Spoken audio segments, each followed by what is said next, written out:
It should do a 3, 2, 1. Or it's not this time. So we're recording. So, hey gang, thanks so much for tuning in again. Today I've got Adam, who's done a few things, but today is here from near me. But Adam, who the hell are you?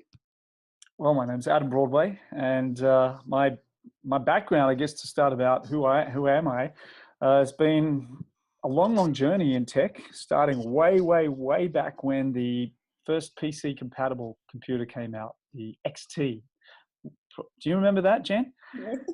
Yeah, see, I'm showing my age now. So for those old people in the audience that might be watching, the bald and grey-haired amongst us, the XT was the first 8-bit processor that Intel brought out, that Intel licensed to build the PC compatible. So you had the XT, which was 8-bit, and then the 286, which was the 16-bit, and then the 386, the 32-bit, and then we had the Pentium. And then we had the Xeon, and we've moved forward, of course, and you've got super fast computers, but 12 megahertz, think of that. That's how slow it was. And you had floppy disks that you would put in and crank up. Had tapes before that, of course. So I cut my teeth by leaving school at 16, dropping out of school, leaving home, running away to Adelaide to find my fortune, but bit of a misspent youth. Ended up back in Melbourne and pushing trolleys at Safeway. In my lunch break, I would go to the local computer store, and I got offered a job there through some miracle, and I never looked back. So at 18, I was building my own computer hardware business and sold that at 25. And then the reason for that, margins on computer hardware went from 300% down to 3%. And it's like, that's not a scalable business model. What can I build once and sell 1 trillion times for $1?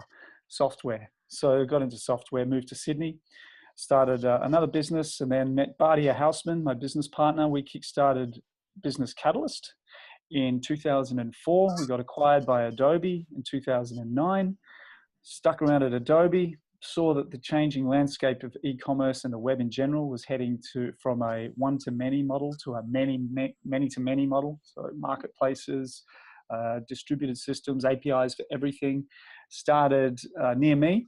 And we're actually rebranding to Platform OS. So you heard it first here, that Near Me is a marketplace engine, which you can also build anything on it, whether it's a website, an app, an IoT hub, a marketplace, a CRM system, accounting, whatever. So that's the journey so far. It's a very long, convoluted answer to your question. No, it's perfect. Thank you. So, would you hire your 18-year-old self then? Yes, absolutely. Looking back, I would, because I know just how unimportant a degree is in this industry. Sorry for all those folks who believe in degrees. I don't. And the reason is I've met more people with work ethic, hard work ethic, integrity, never say die, great learners, who don't necessarily have a degree. So yes, the degree means nothing to me. That said, if you are getting an education fully and you go through the system, that's quite okay. It really comes down to what your work ethic is like and how you work with other teams and team members. Yeah, that's awesome. And so near me now, Platform OS, what is the sort of customers that you guys are working with? Well, firstly, to build a different e-commerce engine, and while I was at Adobe, one thing I noticed across the board was the old SaaS businesses that were in the e-commerce space, like Shopify, BigCommerce, Evolution, Magento, Business Catalyst, and others, One Shopping Cart, etc. They are fundamentally architected as a one-to-many model. My store, lots of customers come and buy from me. But while at Adobe, I saw that there was a lot of validation around marketplaces as a, not fad, but a trend. Had obviously eBay, one of the big ones, and you've got Craigslist, and you've got Gumtree, and you've got TaskRabbit and Airtasker, and you've then got Airbnb and Uber and Lyft, and suddenly all these peer-to-peer marketplaces springing up. Match.com, OkCupid, Odesk, Upwork, Elance, Freelancer, etc. And the underlying architecture of those solutions are all many-to-many, whether it's a person, many people connecting with other people, products, lots of sellers, lots of buyers, places. I need to rent a desk here or a house there. And then projects, more community focused marketplaces, your Facebook, LinkedIn, Meetup type approach. And the architecture is the same for all of them. And if you can get that architecture right, then you can satisfy a one-to-many model and a many-to-many model and a multi-franchise model and etc. It's very flexible. So that's when I decided, okay, well, we're going to build this engine, we're going to build a better mousetrap. First thing to do is understand how a marketplace works. And so to do that, you need to not just build the tech, but also build a solution that solves a problem that tech is out to solve. And that's where we started with Desks Near Me. Desks Near Me was an Airbnb of office space, and it's thriving right now. It's gangbusters in terms of SEO, organic, people listing, people renting, etc. We spend $0 on marketing on that. The reason is that we learnt the hard way by building a marketplace and learning not just the technology, but the rest of the customer experience, customer support, answering a phone, having a phone number, going out and researching the market, drinking your own champagne, as I like to say, rather than eat your own dog food. Who'd eat their own dog food, really? But drink your own champagne and go off and use the product. And we traveled around the world and visited spaces and interviewed people and built the product out, all the while understanding that we're building a platform. So another long-winded answer to your question. We got into it by identifying a trend in the market, a platform approach. But firstly, can we build something that works on it as a marketplace before we go off and tell other people that they can build their marketplaces on our platform? And that's absolutely happened. We've validated that. We have Intel, Hallmark, DB Schenker, LogMeIn clients, big Fortune 500 companies, as well as a lot of very successful startups have built on our platform and continue to do so. That's really exciting. And so one of the biggest questions we get asked from two-sided marketplaces is the usual. It's the chicken and the egg. Is supply come first or demand? What do you tell startups? Well, it's going to depend on what problem that marketplace is solving. Often you've got plenty of demand and not enough supply. I need an expert to give me advice on this problem. For example, in the legal space, lawyers are looking for expert witnesses who can testify or write some kind of expert testimony pre-trial on a particular matter. Now that's a lot of demand for a limited supply. So the demand is already there. How do you get the supply side? How do you get the experts? Well, you'd work with associations, you'd work with other people who have experts in various industry niches, and then go and tackle the supply side by building relationships there. Products. You might have lots of product and not enough demand. So the supply side is taken care of, plenty of supply. I got 1 million widgets I imported from China. And in fact, there's 20,000 other people who have just done the same thing. So there's an oversupply. How do I create a point of difference and nicheify that product and then create demand around it? That's a real hard problem. If I had the answer to that question, I'd be a squillionaire right now. For me, it's sell picks and shovels. Let's work with industry experts, associations, subject matter experts in very specific niches, and empower those people because they already have a community of practice. Those practitioners and the people that use those practitioners that can pretty much solve the supply demand side. Now, if you're going in to disrupt an industry, my advice has always been you better understand it really well. So become a taxi driver if you want to build an Uber. Work in a taxi dispatch system and understand how broken the processes might be. If you want to disrupt Airbnb for vegetarians and have a vegetarian Airbnb experience, of which there is a marketplace called Veg Visits. Hey, Veg Visits people, they built on our platform. You need to be a subject matter expert. And as a matter of fact, that family are vegetarians who understand the needs of vegetarians and saw a problem and understood supply demand. So they were already subject matter experts in that niche. So an entrepreneur who wants to go out and disrupt, get involved in that particular industry segment specialization and learn it back to front. Learn the old ways so you can make it better and don't make assumptions. That's fantastic. And once you get that early traction, then it's then about how do you scale that? A lot of people talk about unit economics. What sort of metrics do you look at to drive the business? Well, one thing that's really unique to Australians, especially in Silicon Valley, is revenue. People actually paying for the service. Now, there's a metric that is ignored mostly because there's two strategies that I've found that mostly work in Silicon Valley, and that is the spray and pray method and the pump and dump method. So what they do is they look at metrics, and if you're a startup that's getting lots of user acquisition, so your user acquisition's like this, wow, how are you doing that? I don't care. All I know that if we put money into this little slot machine, Series A, then B, and then C, we're going to get a return on that. So we're going to pump it up and dump it. You'll get acquired. We'll make lots of money as the early investors, and great. And in fact, we'll have follow-on investors because when we do it, other people do it, and we'll just keep pumping money in. If the cost of acquisition is high, it doesn't matter. We don't mind that you don't have an acquisition strategy. It's all about user acquisition metrics. Then the spray and pray is, look, I'm a fund. I'm going to spray all this money across a whole bunch of places, and hopefully one's just going to pop and be the next unicorn, and that's my return on investment. Put a bunch of money here, here, here, here, here. I'll follow and invest with all these other VCs, and it's creating a bit of a, well, that's why I think there's a bit of a bubble, right?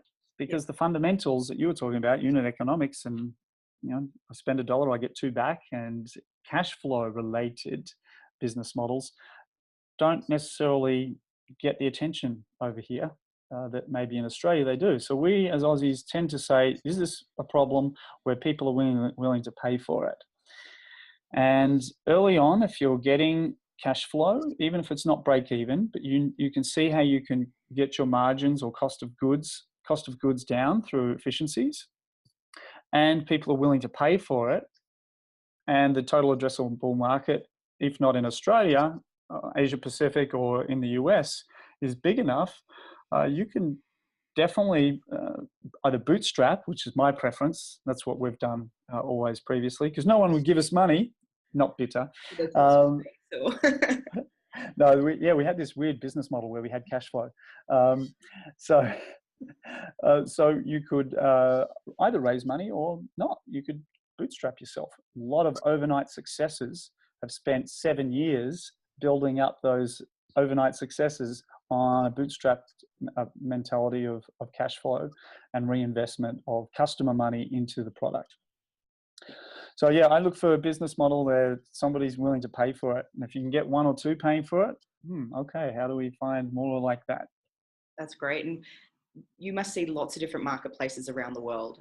What are the ones that you see are doing really interesting things, have maybe an interesting team behind them? What makes them successful? Well, the team is absolutely critical to success. Great co-founder, great team.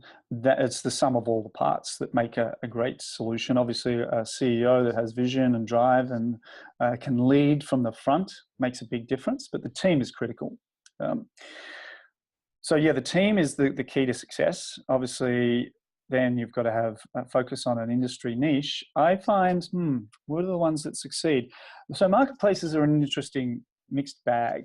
You've got a lot of people who go, we can be the next Airbnb of X or the next Uber of Y.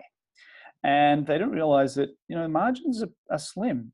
You find that the payment gateways are going to make more money than this marketplace. The marketplace is out there trying to get supply, get demand, build a marketplace technology stack, execute on that, be able to execute for growth, not only staff, headcount, customer support, sales, marketing, coders, etc., but also the back-end infrastructure, and many people get that wrong to begin with. And then, so you're doing all this stuff, you're getting supply, you're getting demand, and then you're taking these little margins in the middle. And those that are greedy and say, we're going to take 45% of the transaction, well, if their offering is so unique they can get away with it, good on them. But someone's going to find that and take it away. So they better offer a lot of value inside the marketplace to justify someone giving away 45%. Otherwise, people are going to take it off the market. Subscription models, that's becoming a popular approach. You've got other models where it's recurring revenue through a rental of an asset or a space or a person's time on a recurring basis. And again, if the marketplace is offering huge value to both the supply and demand side, better accounting services, handling tax, giving great mentoring and training, how-tos, helping their career progress, building a community both on the supply and the demand side. That then leverages goodwill, especially on the community side, and people are prepared to pay for that at some point. They might be in the community area at the top of the funnel, where they're not ready to transact within the marketplace, but they're seeing so much interaction and value, and as that happens, they're more inclined to then, oh, I'm ready to rent, or I'm ready to buy or sell or whatever, and they're part of the community already. That is something that people are also prepared to subscribe to. Yeah, and have you got any, is there startups or marketplaces, specific ones that use your platform that you are seeing that are doing these things well? Yeah, well, of course, all of our clients are. Look, we've got such a diverse spread.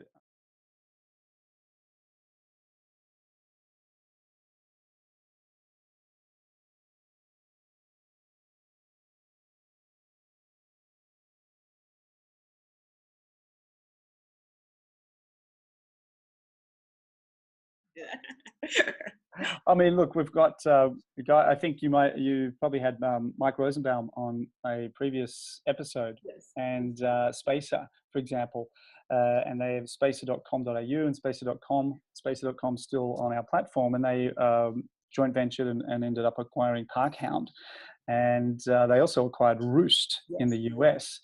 Yeah. So one of the things there, which is a standout, built on our platform, very fast go to market. Acquired their big, well-funded competitor, because Roost got a lot of funding up front, acquired them, and then just imported all their inventory straight into into Spacer.com. And the reason for that is that Spacer had a holistic approach to their success. It wasn't just let's build a site, get some inventory, do really good SEO, which our platform is renowned for, but also they had great customer support, follow through.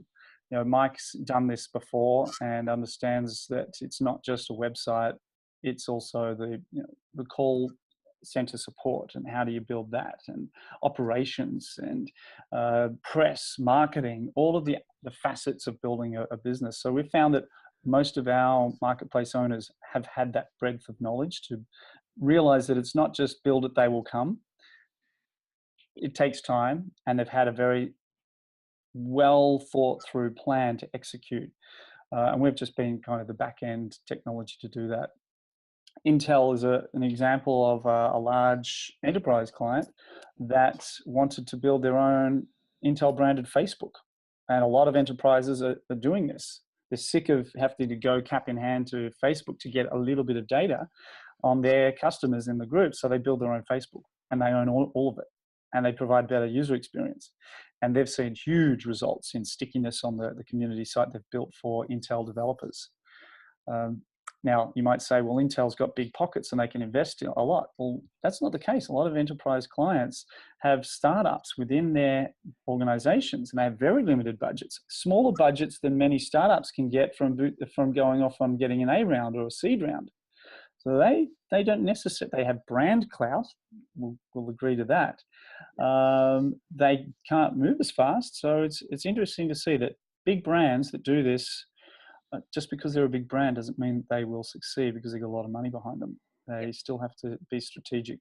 Be nimble and test things out. Yeah. There's a lot of talk at the moment about user data, obviously with Facebook, Cambridge Analytica, GDPR is coming into effect May 25th. What are your thoughts on what's happening and how people are reacting?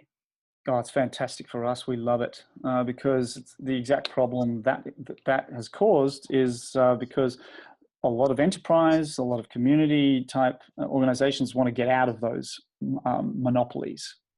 How can we take back our power over our data as a community? And so our platform facilitates that. So I'm glad it's happening. We're seeing a lot of inbound and big companies going, how can we build that on you? And we've got proof points with our case studies with Hallmark and Intel and others. So I love it that it's happened. Obviously, the whole question around what then happens with the data inside those communities is also important. But this is the distinction between communities of practice and communities of interest. Communities of interest are your Facebooks, your hobbyists.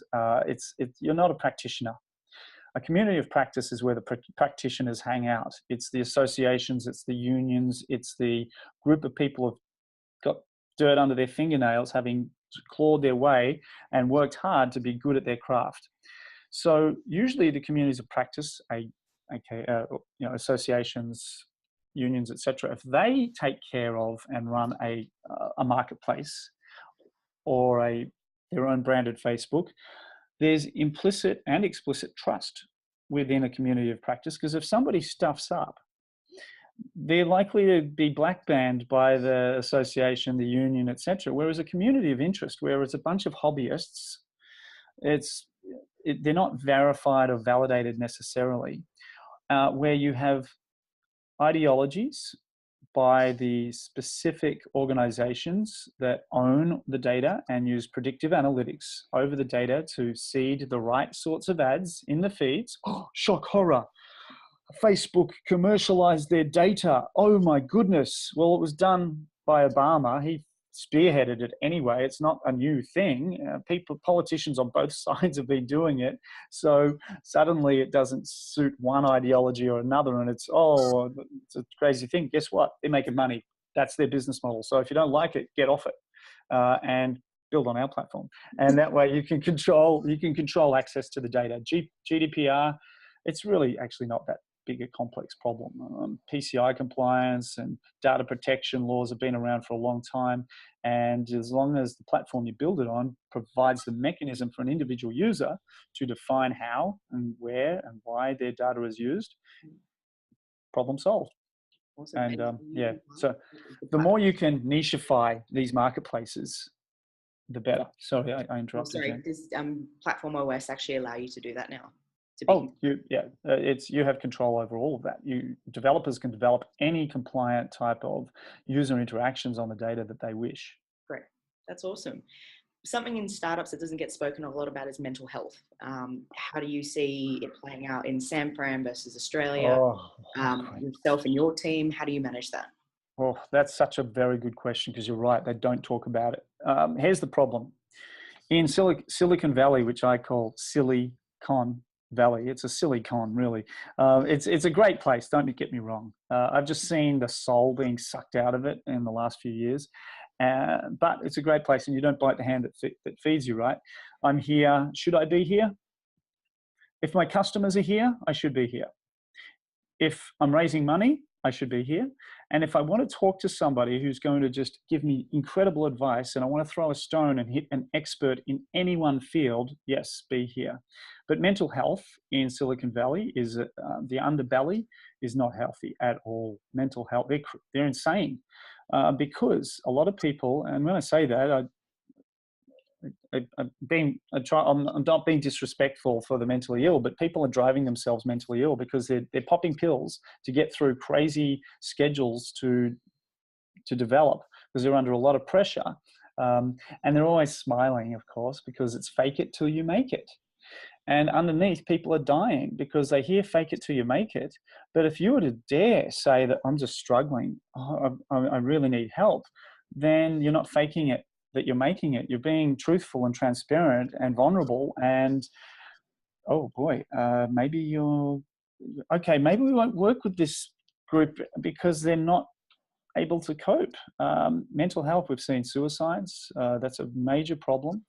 And it doesn't just affect the entrepreneurs, it affects the families. The families are impacted by this. And I'm, just personally, I've been affected by it myself, and not my own struggles through, you have a breakdown now and then because you just got so much pressure and you need to go and take a walk around the block and punch the punching bag and do some exercise. That's part of the course. But my ex-wife did commit suicide. And that was a mental health issue. And I have to say that, it's tough to talk about, but you've got to get it out there. That part of the reason, I would say, is my own addiction to the startup success and entrepreneurialism. Had I spent less time on the business and more time with looking out for her needs, it would be a different story. That's a tragedy. So mental health is a major problem, not just for the entrepreneur. It's not talked about. It totally isn't. I think one one of the things I respected from one of the politicians back home, Beyond Blue. Who was that guy? What was that guy? There's a couple of different people involved with that now, but yes. Yeah, okay. But the guy, back when I was in Australia, you know, he kicked off Beyond Blue, or was at least the head figure for it. And I thought, wow, kudos, because, you know, here's a very high profile public person coming out to speak about depression and mental health issues. And it isn't done in the entrepreneurial circles. It's fake it till you make it. Well, I've fortunately got a group of friends who are also entrepreneurs where we do get together and we have supported each other and probably prevented suicide in some cases. I can guarantee that that's been the case because of a closeness and a vulnerability that you cannot talk about outside that close-knit circle because people won't fund you anymore. That's the fear. And so suddenly you get to breaking point and you've got no one, oh my goodness, that's a tragedy. Yeah, definitely. So, your recommendation to find people going through a similar journey to you in startups and creating that support network for both sides. Yeah, exactly. You know, even if it's lunch once a week or once every other week, you know, I've had people that all I've had to do is just text them just to check up, grab a call. You know, they're not able to cope. I mean, it's a dark thing. I haven't been there myself, but I've seen so many people do it. And as I said, you know, I'll do exercise and punch something and scream and yell, but others don't, and they need that release. Almost like AA, where you need a support group where everyone's anonymous. It should be Entrepreneurs Anonymous. Where's a group that does that for men and women, and a mixed group? And you just come in, you just say, oh, what a week. You know, I've been telling my investors one thing, but really we're leaking like a sieve. We've got no real strategy and I don't know what to do next. Yeah. Okay, hey, guess what? I'm the same. Oh, I'm the same. You know, all these people start sharing and suddenly there's that support. Okay, how can we work through this? I think that would be awesome, and definitely works because I've seen it work informally. Yeah, that's fantastic. So along with these sort of techniques, there's always ways that you've got to continually improve as a leader. You look at certain podcasts or books or mentors, or how do you keep improving? Oh, I don't know if I do. I'll tell you what makes me improve. Two main things in my business, and that is my team. Definitely my team. They are inspirational. They believe in the vision. They're hardworking, and they ensure that I'm kept honest. They are absolutely inspirational, I have to say. My customers absolutely keep me inspired because they believe in us. I believe in them after we've had a conversation and I've asked some hard questions around what their business model looks like. And our channel partners, they are also big contributors. I see what our channel partners are building on our platform. These are web designers, digital marketing agencies, internet consultants, because that's our primary focus now. And they inspire me and mentor me and give feedback. So I'm very blessed to have so many different inputs to help me get better. Of course, my amazing partner, she is a VP in a high position in a large organization, and we're able to also lean on each other and talk about how hard the day was. That makes a big difference, huge difference. It's been a bit of a turnaround for me personally in having someone who's a real partner and can share that. And my kids, you know, they drive me to succeed. And I think also I have to admit that underneath it all, for me, is there's a spiritual component to what gets me up in the morning, and understanding that eternity is a long time, and feeling safe about that. That actually probably is what is my biggest inspiration. If I was really truthful, it's that part that I can lean on no matter what. What happens if I have no customers, no business partners, not a great partner to go home to, and my kids have all abandoned me? I've got a rock that I stand on, and I can absolutely testify that that's really what gets me through. That's amazing. And this is the lucky last. This is something we ask everyone, so apologies for the randomness. If you could have a superpower, what would it be and why?